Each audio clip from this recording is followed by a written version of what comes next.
Épître de Paul aux Romains.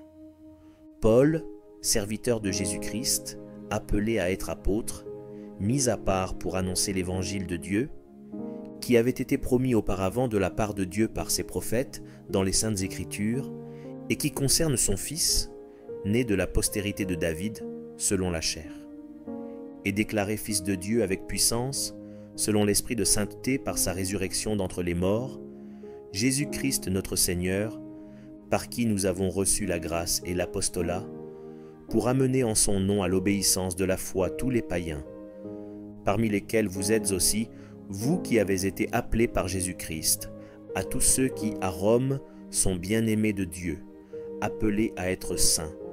Que la grâce et la paix vous soient données de la part de Dieu notre Père et du Seigneur Jésus-Christ. Je rends d'abord grâce à mon Dieu par Jésus-Christ, au sujet de vous tous, de ce que votre foi est renommée dans le monde entier.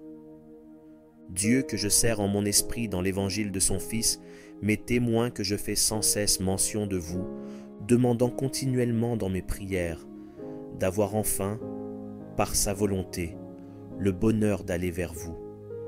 Car je désire vous voir, pour vous communiquer quelques dons spirituels, afin que vous soyez affermis, ou plutôt, afin que nous soyons encouragés ensemble au milieu de vous par la foi qui nous est commune, à vous et à moi.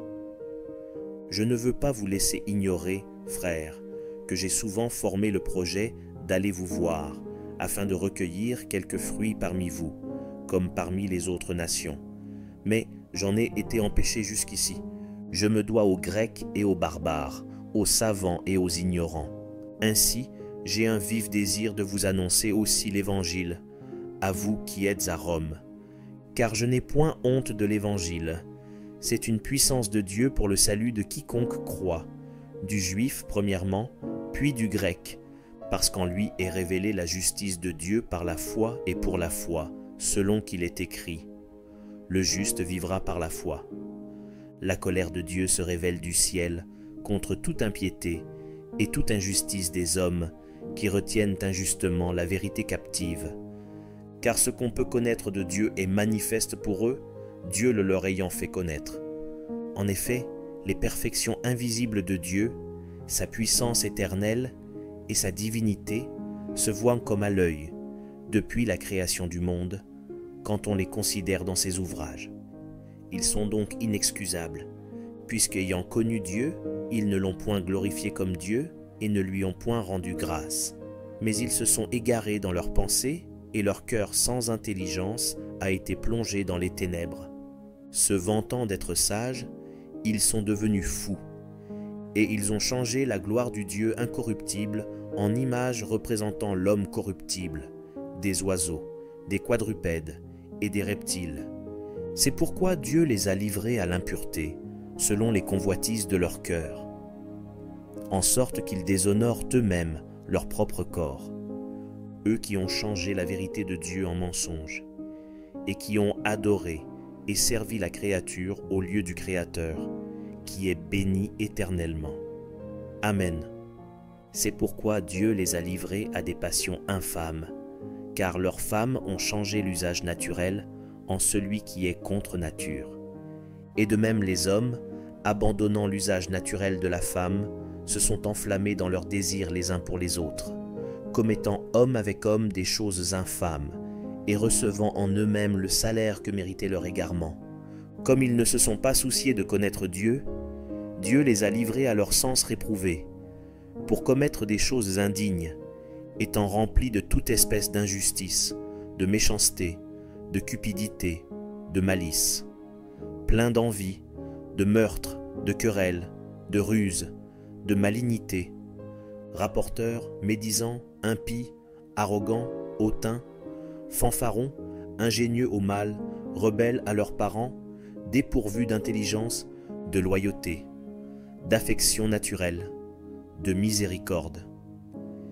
Et, bien qu'ils connaissent le jugement de Dieu, déclarant dignes de mort ceux qui commettent de telles choses, non seulement ils les font, mais ils approuvent ceux qui les font. Ô homme, qui que tu sois, toi qui juges, tu es donc inexcusable, car En jugeant les autres, tu te condamnes toi-même, puisque toi qui juges, tu fais les mêmes choses. Nous savons en effet que le jugement de Dieu contre ceux qui commettent de telles choses est selon la vérité. Et penses-tu, ô homme, qui juge ceux qui commettent de telles choses, et qui les fait, que tu échapperas au jugement de Dieu?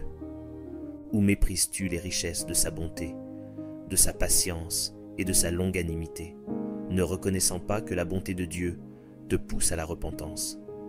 Mais, par ton endurcissement et par ton cœur impénitent, tu t'amasses un trésor de colère pour le jour de la colère et de la manifestation du juste jugement de Dieu, qui rendra à chacun selon ses œuvres, réservant la vie éternelle à ceux qui, par la persévérance à bien faire, cherchent l'honneur, la gloire et l'immortalité. Mais l'irritation et la colère à ceux qui, par esprit de dispute, sont rebelles à la vérité et obéissent à l'injustice. Tribulation et angoisse sur toute âme d'homme qui fait le mal, sur le juif premièrement, puis sur le grec. Gloire, honneur et paix pour quiconque fait le bien, pour le juif premièrement, puis pour le grec, car devant Dieu il n'y a point d'acception de personne. Tous ceux qui ont péché sans la loi périront aussi sans la loi, et tous ceux qui ont péché avec la loi seront jugés par la loi. Ce ne sont pas en effet ceux qui écoutent la loi qui sont justes devant Dieu, mais ce sont ceux qui la mettent en pratique qui seront justifiés. Quand les païens, qui n'ont point la loi, font naturellement ce que prescrit la loi, ils sont, eux qui n'ont point la loi, une loi pour eux-mêmes. Ils montrent que l'œuvre de la loi est écrite dans leur cœur, leur conscience en rendant témoignage, et leur pensée s'accusant ou se défendant tour à tour. C'est ce qui paraîtra au jour où, selon mon évangile, Dieu jugera par Jésus-Christ les actions secrètes des hommes. Toi qui te donnes le nom de juif, qui te repose sur la loi, qui te glorifie de Dieu, qui connaît sa volonté, qui apprécie la différence des choses, étant instruit par la loi. Toi qui te flattes d'être le conducteur des aveugles, la lumière de ceux qui sont dans les ténèbres, le docteur des insensés, le maître des ignorants, parce que tu as dans la loi la règle de la science et de la vérité. Toi donc, qui enseignes les autres, tu ne t'enseignes pas toi-même. Toi qui prêches de ne pas dérober, tu dérobes. Toi qui dis de ne pas commettre d'adultère, tu commets l'adultère. Toi qui as en abomination les idoles, tu commets des sacrilèges. Toi qui te fais une gloire de la loi, tu déshonores Dieu par la transgression de la loi. Car le nom de Dieu est à cause de vous, blasphémé parmi les païens, comme cela est écrit. La circoncision est utile, si tu mets en pratique la loi, mais si tu transgresses la loi, ta circoncision devient incirconcision. Si donc l'incirconcis observe les ordonnances de la loi, son incirconcision ne sera-t-elle pas tenue pour circoncision? L'incirconcis de nature, qui accomplit la loi, ne te condamnera-t-il pas, toi qui la transgresses, tout en ayant la lettre de la loi et la circoncision? Le juif, ce n'est pas celui qui en a les dehors, et la circoncision, ce n'est pas celle qui est visible dans la chair. Mais le juif, c'est celui qui l'est intérieurement. Et la circoncision, c'est celle du cœur, selon l'esprit et non selon la lettre. La louange de ce juif ne vient pas des hommes, mais de Dieu. Quel est donc l'avantage des Juifs, ou quelle est l'utilité de la circoncision? Il est grand de toute manière, et tout d'abord, en ce que les oracles de Dieu leur ont été confiés. Et quoi? Si quelques-uns n'ont pas cru, leur incrédulité anéantira-t-elle la fidélité de Dieu? Loin de là. Que Dieu, au contraire, soit reconnu pour vrai et tout homme pour menteur, selon qu'il est écrit, afin que tu sois trouvé juste dans tes paroles et que tu triomphes lorsqu'on te juge. Mais si notre injustice établit la justice de Dieu, que dirons-nous? Dieu est-il injuste quand il déchaîne sa colère? Je parle à la manière des hommes? Loin de là. Autrement, Comment Dieu jugerait-il le monde? Et si, par mon mensonge, la vérité de Dieu éclate davantage pour sa gloire, pourquoi suis-je moi-même encore jugé comme pécheur? Et pourquoi ne ferions-nous pas le mal afin qu'il en arrive du bien, comme quelques-uns qui nous calomnient, prétendent que nous le disons? La condamnation de ces gens est juste. Quoi donc? Sommes-nous plus excellents? Nullement, car nous avons déjà prouvé que tous, juifs et grecs, sont sous l'empire du péché, selon qu'il est écrit, « Il n'y a point de juste, pas même un seul. Nul n'est intelligent, nul ne cherche Dieu. Tous sont égarés, tous sont pervertis. Il n'en est aucun qui fasse le bien, pas même un seul. Leur gosier est un sépulcre ouvert. Ils se servent de leur langue pour tromper. Ils ont sous leurs lèvres un venin d'aspic. Leur bouche est pleine de malédiction et d'amertume. Ils ont les pieds légers pour répandre le sang. La destruction et le malheur sont sur leur route. Ils ne connaissent pas le chemin de la paix. La crainte de Dieu n'est pas devant leurs yeux. Or, nous savons que tout ce que dit la loi, elle le dit à ceux qui sont sous la loi, afin que toute bouche soit fermée et que tout le monde soit reconnu coupable devant Dieu. Car nul ne sera justifié devant lui par les œuvres de la loi, puisque c'est par la loi que vient la connaissance du péché. Mais maintenant, sans la loi est manifestée la justice de Dieu, à laquelle rendent témoignage la loi et les prophètes, justice de Dieu par la foi en Jésus-Christ pour tous ceux qui croient. Il n'y a point de distinction, car tous ont péché et sont privés de la gloire de Dieu, et ils sont gratuitement justifiés par sa grâce, par le moyen de la rédemption qui est en Jésus-Christ. C'est lui que Dieu a destiné, par son sang, à être, pour ceux qui croiraient être victimes propitiatoires, afin de montrer sa justice, parce qu'il avait laissé impunis les péchés commis auparavant, au temps de sa patience, afin, dis-je, de montrer sa justice dans le temps présent, de manière à être juste tout en justifiant celui qui a la foi en Jésus. Où donc est le sujet de se glorifier? Il est exclu. Par quelle loi? Par la loi des œuvres?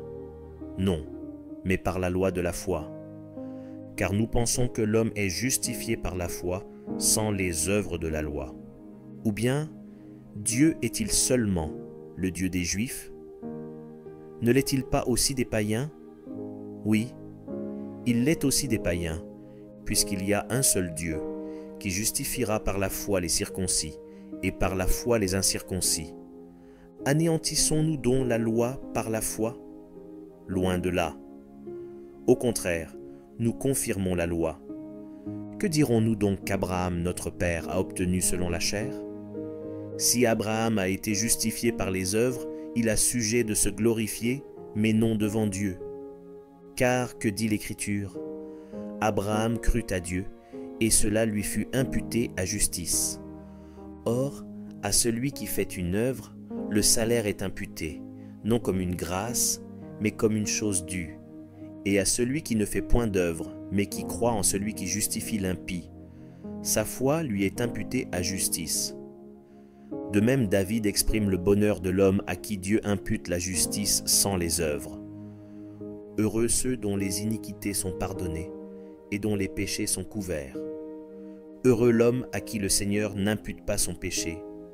Ce bonheur n'est-il que pour les circoncis, ou est-il également pour les incirconcis? Car nous disons que la foi fut imputée à justice à Abraham. Comment donc lui fut-elle imputée? Était-ce après ou avant sa circoncision? Il n'était pas encore circoncis, il était incirconcis. Et il reçut le signe de la circoncision, comme sceau de la justice qu'il avait obtenu par la foi quand il était incirconcis, afin d'être le père de tous les incirconcis qui croient, pour que la justice leur fût aussi imputée, et le père des circoncis, qui ne sont pas seulement circoncis, mais encore qui marchent sur les traces de la foi de notre père Abraham quand il était incirconcis. En effet, ce n'est pas par la loi que l'héritage du monde a été promis à Abraham ou à sa postérité, c'est par la justice de la foi. Car si les héritiers le sont par la loi, la foi est vaine et la promesse est anéantie, parce que la loi produit la colère, et que là où il n'y a point de loi, il n'y a point non plus de transgression. C'est pourquoi les héritiers le sont par la foi, pour que ce soit par grâce, afin que la promesse soit assurée à toute la postérité, non seulement à celle qui est sous la loi, mais aussi à celle qui a la foi d'Abraham, notre Père à tous, selon qu'il est écrit. Je t'ai établi Père d'un grand nombre de nations. Il est notre Père devant celui auquel il a cru, Dieu qui donne la vie aux morts et qui appelle les choses qui ne sont point comme si elles étaient. Espérant contre toute espérance, il crut, en sorte qu'il devint Père d'un grand nombre de nations, selon ce qui lui avait été dit. Telle sera ta postérité. Et sans faiblir dans la foi, il ne considéra point que son corps était déjà usé, puisqu'il avait près de 100 ans, et que Sarah n'était plus en état d'avoir des enfants. Il ne douta point, par incrédulité, au sujet de la promesse de Dieu, mais il fut fortifié par la foi, donnant gloire à Dieu, et ayant la pleine conviction que ce qu'il promet, il peut aussi l'accomplir. C'est pourquoi cela lui fut imputé à justice. Mais ce n'est pas à cause de lui seul qu'il est écrit que cela lui fut imputé. C'est encore à cause de nous, à qui cela sera imputé, à nous qui croyons en celui qui a ressuscité des morts Jésus notre Seigneur, lequel a été livré pour nos offenses et est ressuscité pour notre justification. Étant donc justifiés par la foi, nous avons la paix avec Dieu par notre Seigneur Jésus-Christ, à qui nous devons d'avoir eu par la foi accès à cette grâce, dans laquelle nous demeurons fermes, et nous nous glorifions dans l'espérance de la gloire de Dieu. Bien plus, nous nous glorifions même des afflictions, sachant que l'affliction produit la persévérance la victoire dans l'épreuve, et cette victoire l'espérance. Or, l'espérance ne trompe point, parce que l'amour de Dieu est répandu dans nos cœurs par le Saint-Esprit qui nous a été donné. Car, lorsque nous étions encore sans force, Christ, au temps marqué, est mort pour des impies. À peine mourrait-on pour un juste, quelqu'un peut-être mourrait-il pour un homme de bien, mais Dieu prouve son amour envers nous, en ce que, lorsque nous étions encore des pécheurs, Christ est mort pour nous. À plus forte raison donc, maintenant que nous sommes justifiés par son sang, serons-nous sauvés par lui de la colère. Car si, lorsque nous étions ennemis, nous avons été réconciliés avec Dieu par la mort de son Fils, à plus forte raison, étant réconciliés, serons-nous sauvés par sa vie. Et non seulement cela, mais encore nous nous glorifions en Dieu par notre Seigneur Jésus-Christ, par qui maintenant nous avons obtenu la réconciliation. C'est pourquoi, comme par un seul homme, le péché est entré dans le monde, et par le péché la mort, et qu'ainsi la mort s'est étendue sur tous les hommes, parce que tous ont péché. Car jusqu'à la loi le péché était dans le monde. Or, le péché n'est pas imputé quand il n'y a point de loi. Cependant la mort a régné depuis Adam jusqu'à Moïse, même sur ceux qui n'avaient pas péché par une transgression semblable à celle d'Adam, lequel est la figure de celui qui devait venir. Mais il n'en est pas du don gratuit comme de l'offense, car si par l'offense d'un seul, il en est beaucoup qui sont morts, à plus forte raison la grâce de Dieu et le don de la grâce venant d'un seul homme, Jésus-Christ, ont-ils été abondamment répandus sur beaucoup. Et il n'en est pas du don comme de ce qui est arrivé par un seul qui a péché, car c'est après une seule offense que le jugement est devenu condamnation, tandis que le don gratuit devient justification après plusieurs offenses.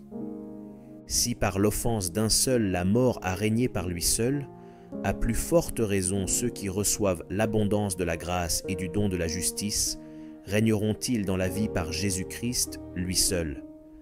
Ainsi donc, comme par une seule offense la condamnation a atteint tous les hommes, de même par un seul acte de justice, la justification qui donne la vie s'étend à tous les hommes. Car, comme par la désobéissance d'un seul homme, beaucoup ont été rendus pécheurs, de même par l'obéissance d'un seul, beaucoup seront rendus justes. Or, la loi est intervenue pour que l'offense abondât, mais là où le péché a abondé, la grâce a surabondé, afin que, comme le péché a régné par la mort, ainsi la grâce régna par la justice pour la vie éternelle, par Jésus-Christ notre Seigneur. Que dirons-nous donc? Demeurerions-nous dans le péché, afin que la grâce abonde? Loin de là. Nous qui sommes morts au péché, comment vivrions-nous encore dans le péché?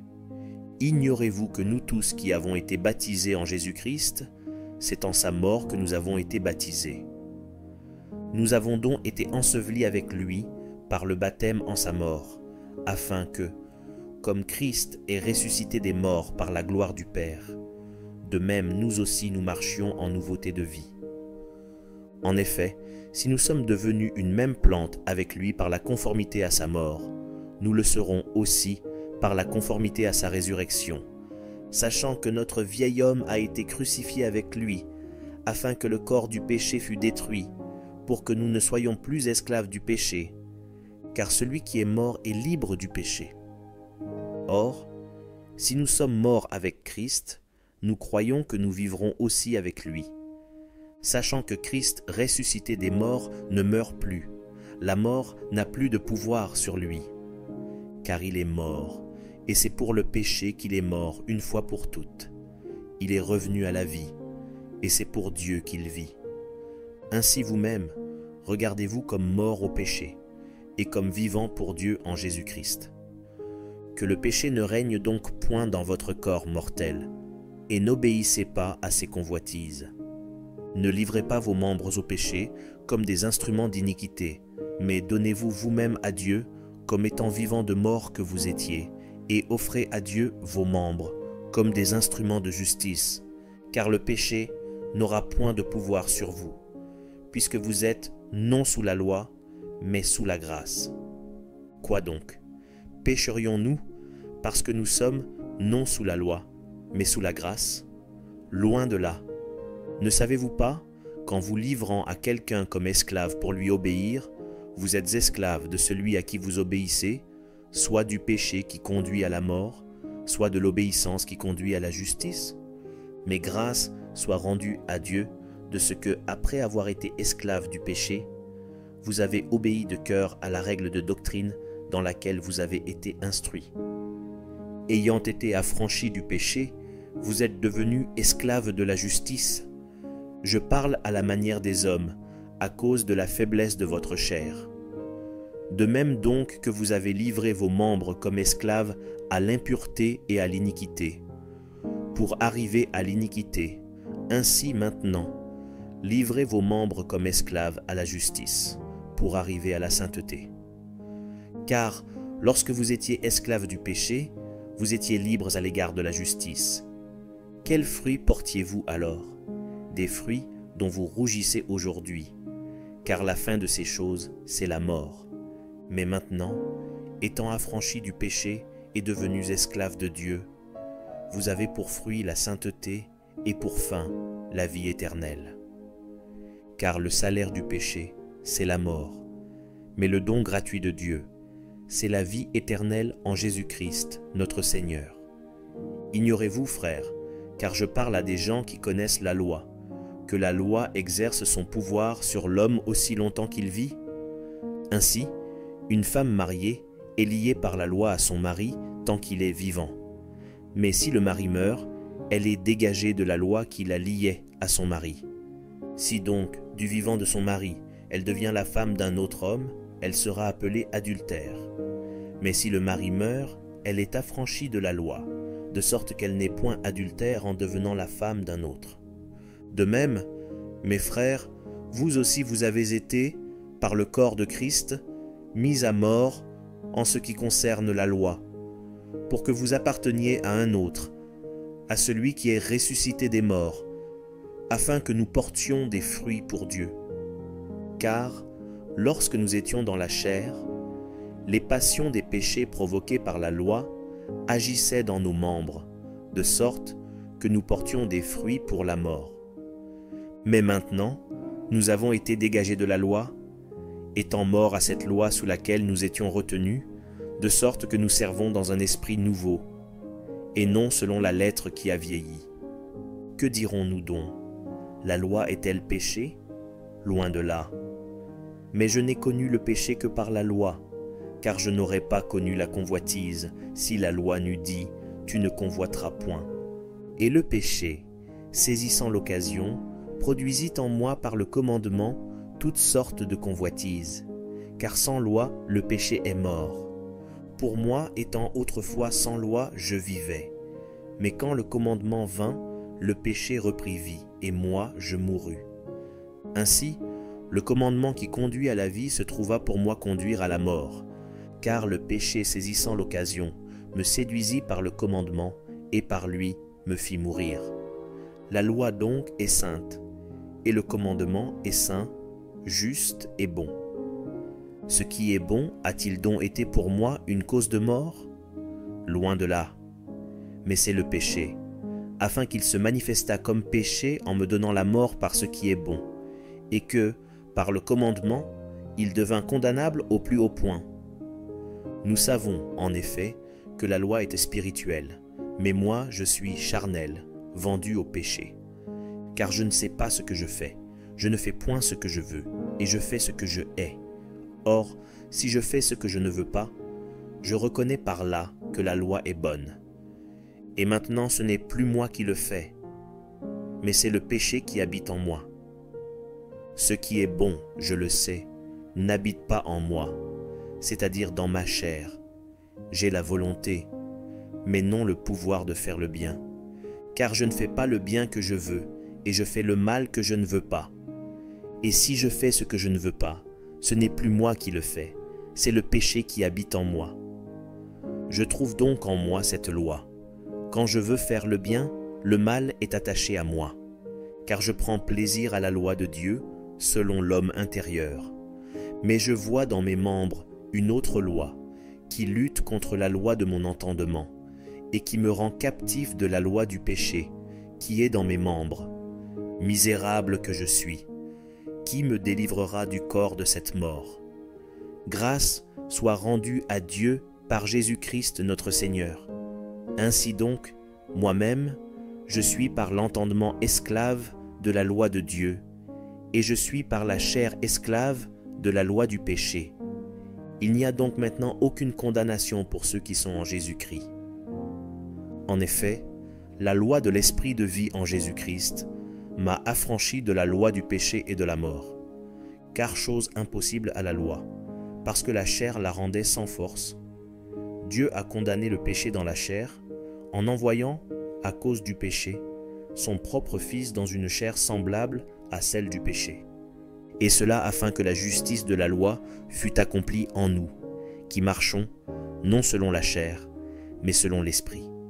Ceux, en effet, qui vivent selon la chair, s'affectionnent aux choses de la chair, tandis que ceux qui vivent selon l'esprit s'affectionnent aux choses de l'esprit.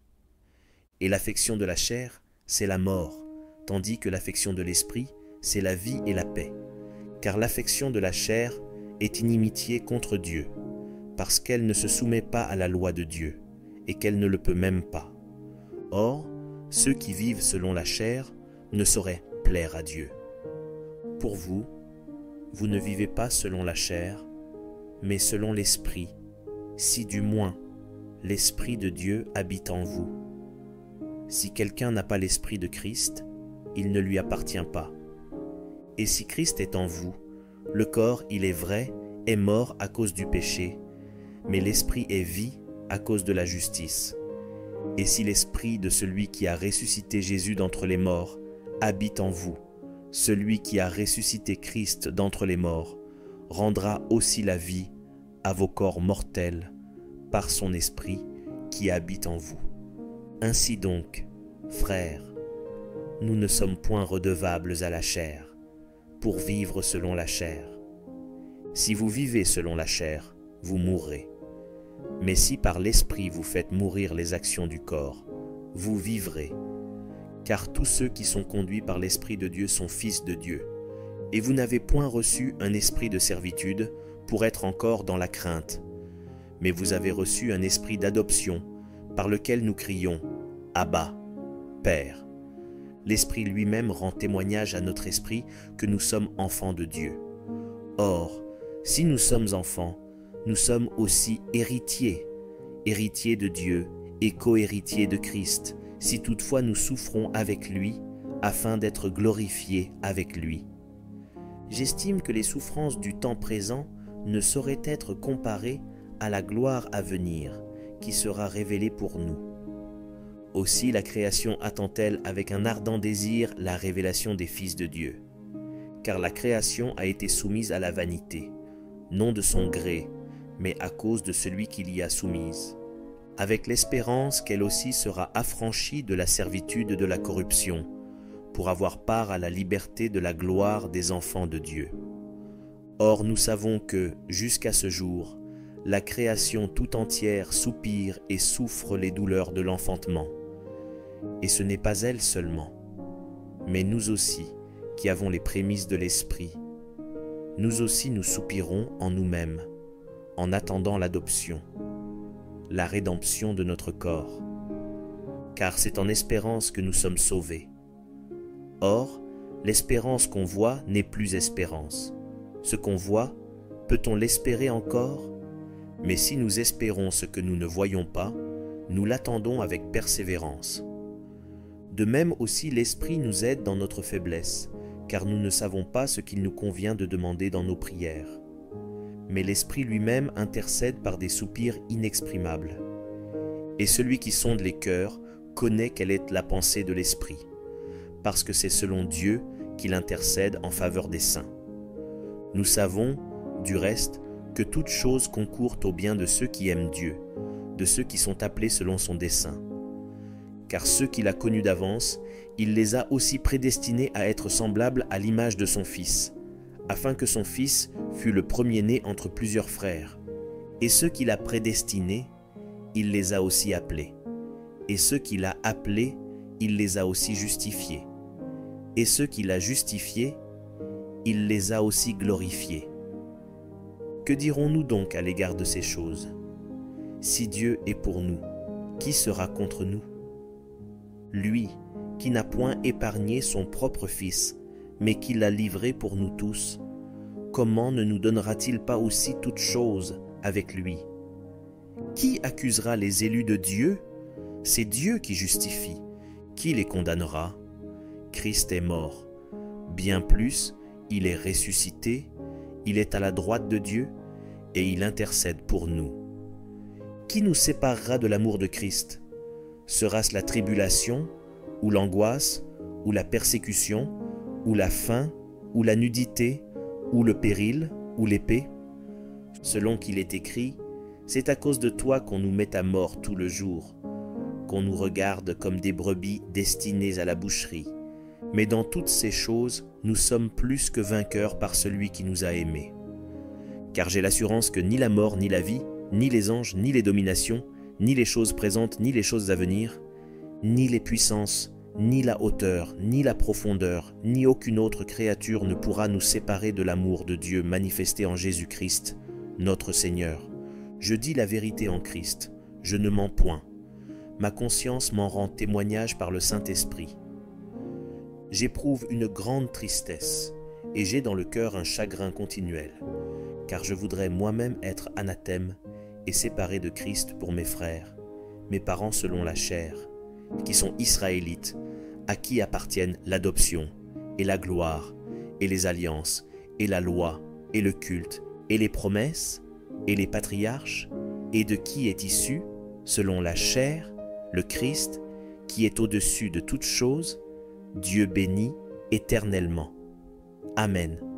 Ce n'est point à dire que la parole de Dieu soit restée sans effet, car tous ceux qui descendent d'Israël ne sont pas Israël, et pour être la postérité d'Abraham, ils ne sont pas tous ses enfants, mais il est dit, « En Isaac sera nommé pour toi une postérité », c'est-à-dire que ce ne sont pas les enfants de la chair qui sont enfants de Dieu, mais que ce sont les enfants de la promesse qui sont regardés comme la postérité. Voici, en effet, la parole de la promesse. Je reviendrai à cette même époque, et Sarah aura un fils. Et de plus, il en fut ainsi de Rebecca, qui conçut du seul Isaac notre père. Car, quoique les enfants ne fussent pas encore nés, et ils n'eussent de fait ni bien ni mal, afin que le dessein d'élection de Dieu subsistât, sans dépendre des œuvres, et par la seule volonté de celui qui appelle, il fut dit à Rebecca, « L'aîné sera assujetti au plus jeune, selon qu'il est écrit, « J'ai aimé Jacob et j'ai haï Ésaü. » Que dirons-nous donc? Y a-t-il en Dieu de l'injustice? Loin de là, car il dit à Moïse, « Je ferai miséricorde à qui je fais miséricorde, et j'aurai compassion de qui j'ai compassion. » Ainsi donc, cela ne dépend ni de celui qui veut, ni de celui qui court, mais de Dieu qui fait miséricorde.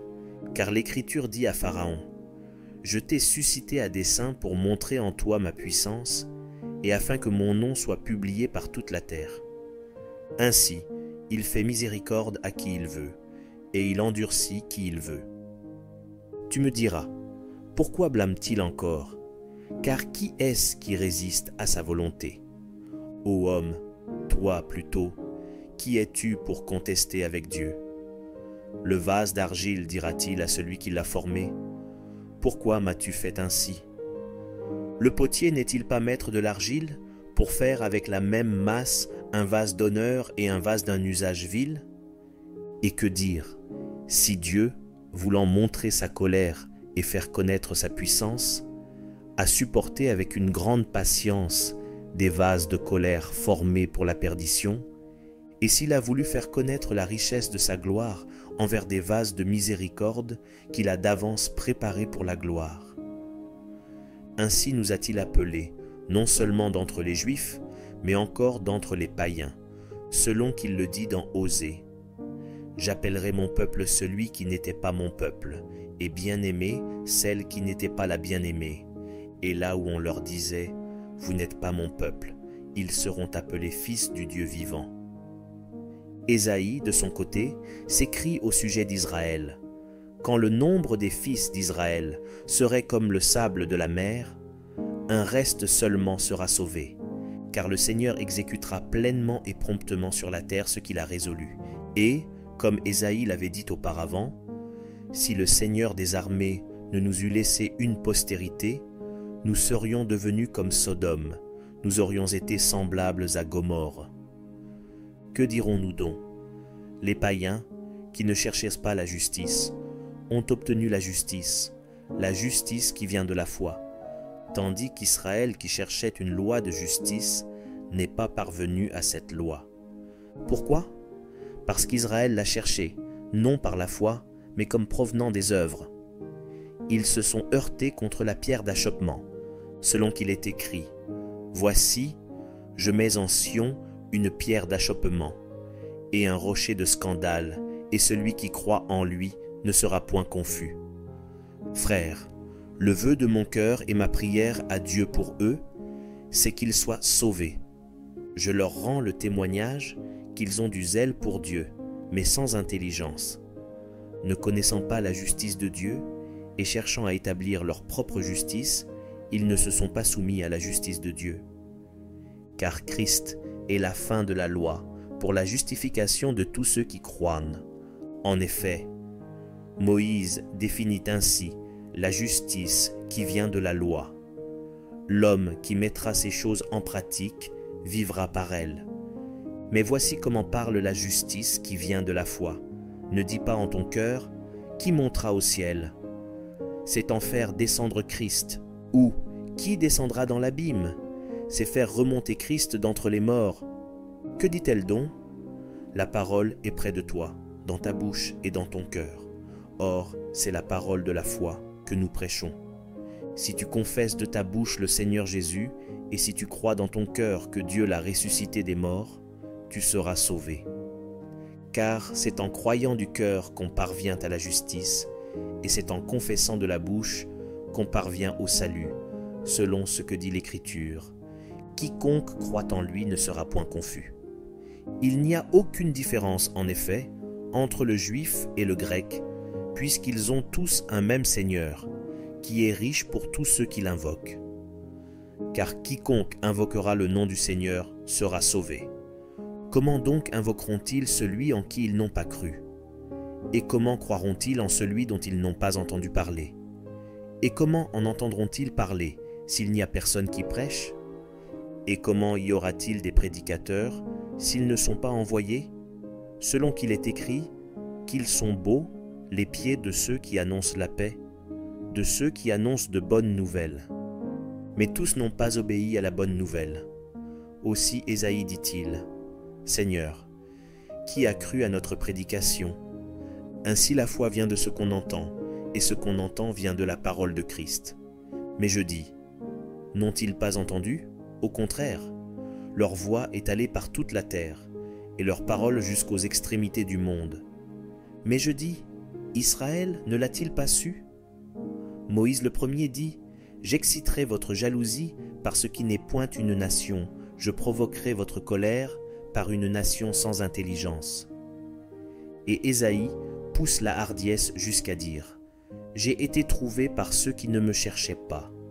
Je me suis manifesté à ceux qui ne me demandaient pas. » Mais au sujet d'Israël, il dit, « J'ai tendu mes mains tout le jour vers un peuple rebelle et contredisant. » Je dis donc, Dieu a-t-il rejeté son peuple? Loin de là, car moi aussi je suis israélite, de la postérité d'Abraham, de la tribu de Benjamin. Dieu n'a point rejeté son peuple, qu'il a connu d'avance. Ne savez-vous pas ce que l'Écriture rapporte d'Élie, comment il adresse à Dieu cette plainte contre Israël? « Seigneur, ils ont tué tes prophètes, ils ont renversé tes autels. Je suis resté moi seul, et ils cherchent à m'ôter la vie?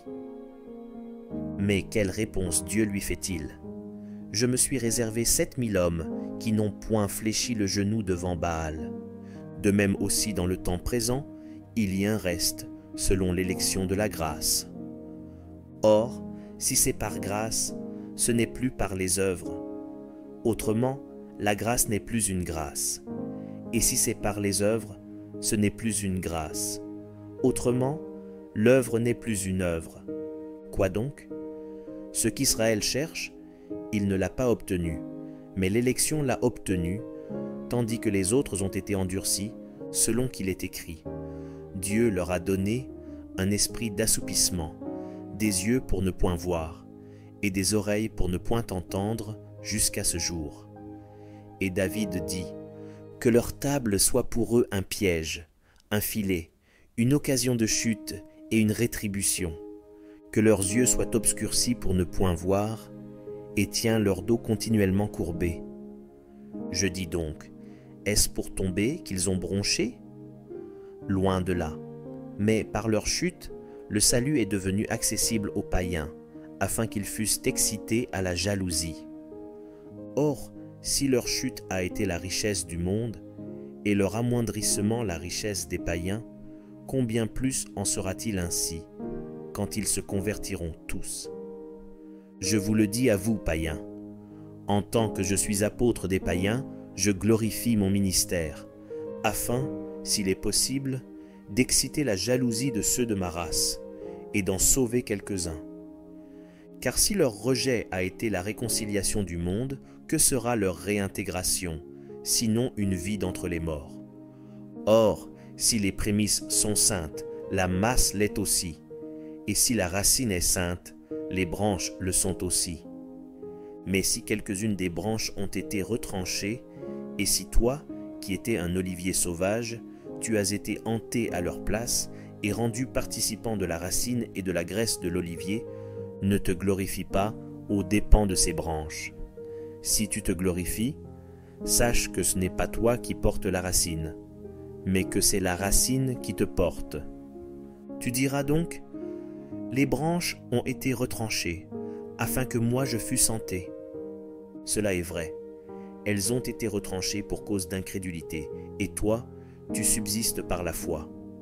Ne t'abandonne pas à l'orgueil, mais crains, car si Dieu n'a pas épargné les branches naturelles, il ne t'épargnera pas non plus. Considère donc la bonté et la sévérité de Dieu, sévérité envers ceux qui sont tombés, et bonté de Dieu envers toi, si tu demeures ferme dans cette bonté. Autrement, tu seras aussi retranché. Eux de même, s'ils ne persistent pas dans l'incrédulité, ils seront enterrés. Car Dieu est puissant pour les hanter de nouveau. Si toi, tu as été coupé de l'olivier naturellement sauvage et hanté contrairement à ta nature sur l'olivier franc, à plus forte raison, eux seront-ils hantés, selon leur nature, sur leur propre olivier. Car je ne veux pas, frères, que vous ignoriez ce mystère, afin que vous ne vous regardiez point comme sages, c'est qu'une partie d'Israël est tombée dans l'endurcissement, jusqu'à ce que la totalité des païens soit entrée. Et ainsi tout Israël sera sauvé, selon qu'il est écrit. Le libérateur viendra de Sion, et il détournera de Jacob les impiétés, et ce sera mon alliance avec eux, lorsque j'ôterai leurs péchés. En ce qui concerne l'Évangile, ils sont ennemis à cause de vous. Mais en ce qui concerne l'élection, ils sont aimés à cause de leur Père. Car Dieu ne se repent pas de ses dons et de son appel. De même que vous avez autrefois désobéi à Dieu, et que par leur désobéissance, vous avez maintenant obtenu miséricorde, de même, ils ont maintenant désobéi, afin que, par la miséricorde qui vous a été faite, ils obtiennent aussi miséricorde. Car Dieu a renfermé tous les hommes dans la désobéissance pour faire miséricorde à tous. Aux profondeurs de la richesse, de la sagesse et de la science de Dieu, que ses jugements sont insondables et ses voies incompréhensibles, car qui a connu la pensée du Seigneur ou qui a été son conseiller? Qui lui a donné le premier pour qu'il ait à recevoir en retour? C'est de lui, par lui, et pour lui que sont toutes choses. À lui la gloire dans tous les siècles. Amen. Je vous exhorte donc, frères, par les compassions de Dieu, à offrir vos corps comme un sacrifice vivant, saint, agréable à Dieu, ce qui sera de votre part un culte raisonnable. Ne vous conformez pas au siècle présent, mais soyez transformés par le renouvellement de l'intelligence, afin que vous discerniez quelle est la volonté de Dieu, ce qui est bon, agréable et parfait. Par la grâce qui m'a été donnée, je dis à chacun de vous de n'avoir pas de lui-même une trop haute opinion, mais de revêtir des sentiments modestes, selon la mesure de foi que Dieu a départie à chacun. Car, comme nous avons plusieurs membres dans un seul corps, et que tous les membres n'ont pas la même fonction, ainsi, nous qui sommes plusieurs, nous formons un seul corps en Christ, et nous sommes tous membres les uns des autres. Puisque nous avons des dons différents, selon la grâce qui nous a été accordée, que celui qui a le don de prophétie l'exerce selon l'analogie de la foi, que celui qui est appelé au ministère s'attache à son ministère, que celui qui enseigne s'attache à son enseignement, et celui qui exhorte à l'exhortation.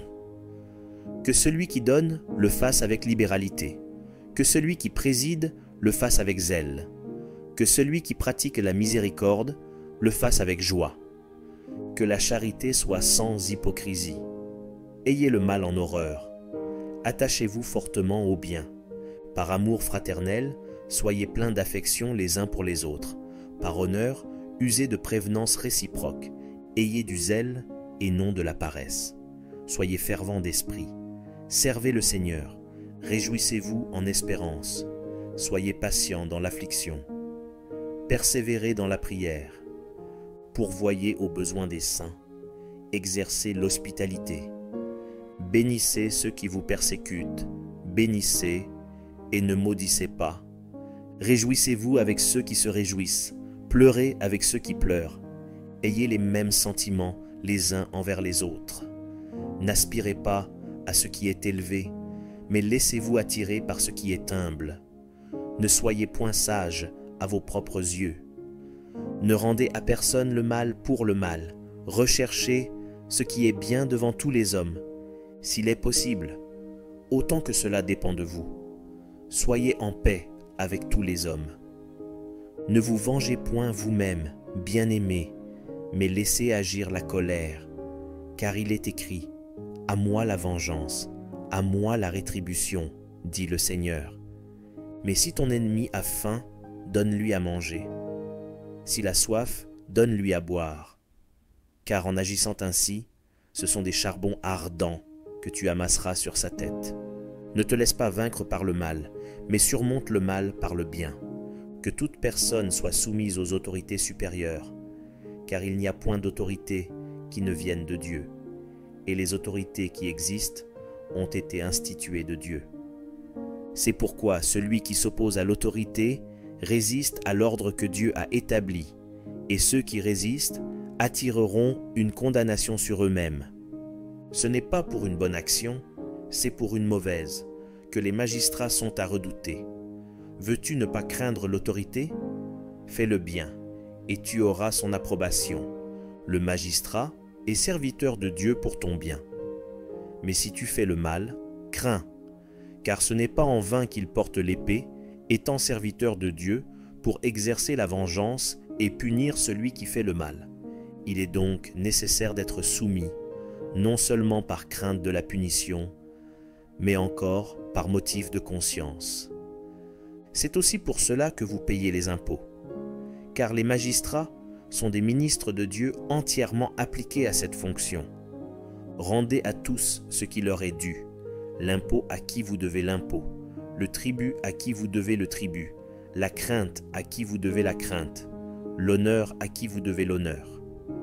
Ne devez rien à personne, si ce n'est de vous aimer les uns les autres, car celui qui aime les autres a accompli la loi. En effet, les commandements, tu ne commettras point d'adultère, tu ne tueras point, tu ne déroberas point, tu ne convoiteras point, et ce qu'il peut encore y avoir se résume dans cette parole: tu aimeras ton prochain comme toi-même. L'amour ne fait point de mal au prochain. L'amour est donc l'accomplissement de la loi. Cela importe d'autant plus que vous savez en quel temps nous sommes. C'est l'heure de vous réveiller enfin du sommeil, car maintenant le salut est plus près de nous que lorsque nous avons cru. La nuit est avancée, le jour approche. Dépouillons-nous donc des œuvres des ténèbres et revêtons les armes de la lumière. Marchons honnêtement, comme en plein jour, loin des excès et de l'ivrognerie, de la luxure et de l'impudicité, des querelles et des jalousies. Mais revêtez-vous du Seigneur Jésus-Christ, et n'ayez pas soin de la chair pour en satisfaire les convoitises. Faites accueil à celui qui est faible dans la foi et ne discutez pas sur les opinions. Tel croit pouvoir manger de tout. Tel autre qui est faible ne mange que des légumes. Que celui qui mange ne méprise point celui qui ne mange pas, et que celui qui ne mange pas ne juge point celui qui mange, car Dieu l'a accueilli. Qui es-tu, toi qui juges un serviteur d'autrui? S'il se tient debout ou s'il tombe, cela regarde son maître. Mais il se tiendra debout, car le Seigneur a le pouvoir de l'affermir. Tel fait une distinction entre les jours, tel autre les estime tous égaux, que chacun ait en son esprit une pleine conviction. Celui qui distingue entre les jours agit ainsi pour le Seigneur. Celui qui mange, c'est pour le Seigneur qu'il mange, car il rend grâce à Dieu. Celui qui ne mange pas, c'est pour le Seigneur qu'il ne mange pas, et il rend grâce à Dieu. En effet, nul de nous ne vit pour lui-même, et nul ne meurt pour lui-même. Car si nous vivons pour le Seigneur, et si nous mourrons pour le Seigneur. Soit donc que nous vivions, soit que nous mourions, nous sommes au Seigneur. Car Christ est mort et il a vécu, afin de dominer sur les morts et sur les vivants. Mais toi, pourquoi juges-tu ton frère? Ou toi, pourquoi méprises-tu ton frère? Puisque nous comparaîtrons tous devant le tribunal de Dieu. Car il est écrit: Je suis vivant, dit le Seigneur, tout genou fléchira devant moi, et toute langue donnera gloire à Dieu. Ainsi chacun de nous rendra compte à Dieu pour lui-même. Ne nous jugeons donc plus les uns les autres, mais pensez plutôt à ne rien faire qui soit pour votre frère une pierre d'achoppement ou une occasion de chute. Je sais, et je suis persuadé par le Seigneur Jésus, que rien n'est impur en soi, et qu'une chose n'est impure que pour celui qui la croit impure. Mais si, pour un aliment, ton frère est attristé, tu ne marches plus selon l'amour. Ne cause pas, par ton aliment, la perte de celui pour lequel Christ est mort. Que votre privilège ne soit pas un sujet de calomnie. Car le royaume de Dieu, ce n'est pas le manger et le boire, mais la justice, la paix et la joie, par le Saint-Esprit. Celui qui sert Christ de cette manière est agréable à Dieu et approuvé des hommes. Ainsi donc, recherchons ce qui contribue à la paix et à l'édification mutuelle. Pour un aliment, ne détruis pas l'œuvre de Dieu. À la vérité, toutes choses sont pures, mais il est mal à l'homme, quand il mange, de devenir une pierre d'achoppement. Il est bien de ne pas manger de viande, de ne pas boire de vin, et de s'abstenir de ce qui peut être pour ton frère une occasion de chute, de scandale ou de faiblesse. Cette foi que tu as, garde-la pour toi devant Dieu. Heureux celui qui ne se condamne pas lui-même dans ce qu'il approuve. Mais celui qui a des doutes au sujet de ce qu'il mange est condamné, parce qu'il n'agit pas par conviction. Tout ce qui n'est pas le produit d'une conviction est péché. Nous qui sommes forts, nous devons supporter les faiblesses de ceux qui ne le sont pas, et ne pas nous complaire en nous-mêmes. Que chacun de nous complaise au prochain pour ce qui est bien en vue de l'édification. Car Christ ne s'est point complu en lui-même, mais, selon qu'il est écrit, « Les outrages de ceux qui t'insultent sont tombés sur moi. » Or, tout ce qui a été écrit d'avance l'a été pour notre instruction, afin que, par la patience et par la consolation que donnent les Écritures, nous possédions l'espérance. Que le Dieu de la persévérance et de la consolation vous donne d'avoir les mêmes sentiments les uns envers les autres, selon Jésus-Christ, afin que tous ensemble, d'une seule bouche, vous glorifiez le Dieu et Père de notre Seigneur Jésus-Christ. Accueillez-vous donc les uns les autres, comme Christ vous a accueillis, pour la gloire de Dieu. Je dis, en effet, que Christ a été serviteur des circoncis pour prouver la véracité de Dieu en confirmant les promesses faites au Père, tandis que les païens glorifient Dieu à cause de sa miséricorde, selon qu'il est écrit. C'est pourquoi je te louerai parmi les nations, et je chanterai à la gloire de ton nom. Il est dit encore, nations, réjouissez-vous avec son peuple. Et encore, louez le Seigneur, vous toutes les nations, célébrez-le, vous tous les peuples. Ésaïe dit aussi, il sortira d'Isaïe un rejeton qui se lèvera pour régner sur les nations. Les nations espéreront en lui. Que le Dieu de l'espérance vous remplisse de toute joie et de toute paix dans la foi, pour que vous abondiez en espérance, par la puissance du Saint-Esprit. Pour ce qui vous concerne, mes frères, je suis moi-même persuadé que vous êtes pleins de bonnes dispositions, remplis de toute connaissance et capables de vous exhorter les uns les autres. Cependant, à certains égards, je vous ai écrit avec une sorte de hardiesse, comme pour réveiller vos souvenirs, à cause de la grâce que Dieu m'a faite. D'être ministre de Jésus-Christ parmi les païens, m'acquittant du divin service de l'évangile de Dieu, afin que les païens lui soient une offrande agréable, étant sanctifiés par l'Esprit Saint. J'ai donc sujet de me glorifier en Jésus-Christ, pour ce qui regarde les choses de Dieu. Car je n'oserais mentionner aucune chose que Christ n'ait pas faite par moi pour amener les païens à l'obéissance, par la parole et par les actes, par la puissance des miracles et des prodiges, par la puissance de l'Esprit de Dieu, en sorte que, depuis Jérusalem et les pays voisins jusqu'en Illyrie, j'ai abondamment répandu l'évangile de Christ. Et je me suis fait honneur d'annoncer l'évangile là où Christ n'avait point été nommé, afin de ne pas bâtir sur le fondement d'autrui, selon qu'il est écrit « Ceux à qui il n'avait point été annoncé verront, et ceux qui n'en avaient point entendu parler comprendront. C'est ce qui m'a souvent empêché d'aller vers vous. Mais maintenant, n'ayant plus rien qui me retienne dans ces contrées, et ayant depuis plusieurs années le désir d'aller vers vous, j'espère vous voir en passant, quand je me rendrai en Espagne, et y être accompagné par vous, après que j'aurai satisfait en partie mon désir de me trouver chez vous, Présentement, je vais à Jérusalem pour le service des saints, car la Macédoine et l'Achaïe ont bien voulu s'imposer une contribution en faveur des pauvres parmi les saints de Jérusalem. Elles l'ont bien voulu, et elles le leur devaient. Car si les païens ont eu part à leurs avantages spirituels, ils doivent aussi les assister dans les choses temporelles. Dès que j'aurai terminé cette affaire et que je leur aurai remis ces dons, je partirai pour l'Espagne et passerai chez vous. Je sais qu'en allant vers vous, c'est avec une pleine bénédiction de Christ que j'irai.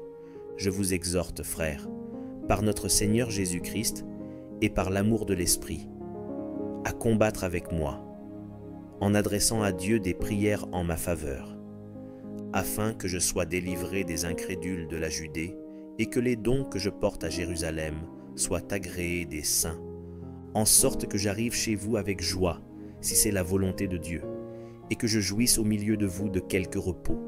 Que le Dieu de paix soit avec vous tous. Amen.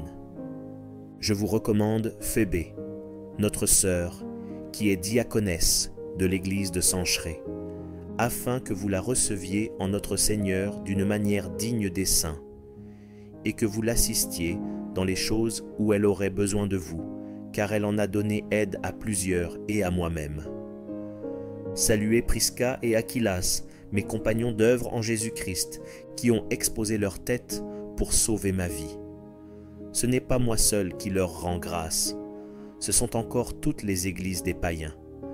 Saluez aussi l'église qui est dans leur maison. Saluez Épaïnette, mon bien-aimé, qui a été pour Christ les prémices de l'Asie. Saluez Marie, qui a pris beaucoup de peine pour vous. Saluez Andronicus et Junias, mes parents et mes compagnons de captivité, qui jouissent d'une grande considération parmi les apôtres, et qui même ont été en Christ avant moi. Saluez Amplias, mon bien-aimé dans le Seigneur. Saluez Urbain, notre compagnon d'œuvre en Christ, et Stachys, mon bien-aimé. Saluez Apelles, qui est éprouvé en Christ. Saluez ceux de la maison d'Aristobule. Saluez Hérodion, mon parent. Saluez ceux de la maison de Narcisse qui sont dans le Seigneur. Saluez Tryphène et Tryphose, qui travaillent pour le Seigneur. Saluez Perside, la bien-aimée, qui a beaucoup travaillé pour le Seigneur. Saluez Rufus, l'élu du Seigneur, et sa mère, qui est aussi la mienne.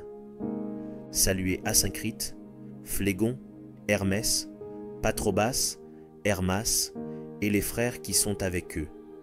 Saluez Philologue et Julie, Nérée et sa sœur, et Olympe, et tous les saints qui sont avec eux. Saluez-vous les uns les autres par un saint baiser. Toutes les églises de Christ vous saluent. Je vous exhorte, frères, à prendre garde à ceux qui causent des divisions et des scandales, au préjudice de l'enseignement que vous avez reçu. Éloignez-vous d'eux, car de tels hommes ne servent point Christ notre Seigneur, mais leur propre ventre, et par des paroles douces et flatteuses, ils séduisent les cœurs des simples. Pour vous, votre obéissance est connue de tous. Je me réjouis donc à votre sujet, et je désire que vous soyez sages en ce qui concerne le bien et purs en ce qui concerne le mal. Le Dieu de paix écrasera bientôt Satan sous vos pieds. Que la grâce de notre Seigneur Jésus-Christ soit avec vous. Timothée, mon compagnon d'œuvre, vous salue, ainsi que Lucius, Jason et Sosipater, mes parents. Je vous salue dans le Seigneur, moi, Tertius, qui ai écrit cette lettre. Gaius, mon hôte, et celui de toute l'Église, vous salue. Éraste, le trésorier de la ville, vous salue, ainsi que le frère Quartus. Que la grâce de notre Seigneur Jésus-Christ soit avec vous tous. Amen. À celui qui peut vous affermir selon mon évangile et la prédication de Jésus-Christ, conformément à la révélation du mystère caché pendant des siècles, mais manifesté maintenant par les écrits des prophètes, d'après l'ordre du Dieu éternel, et porté à la connaissance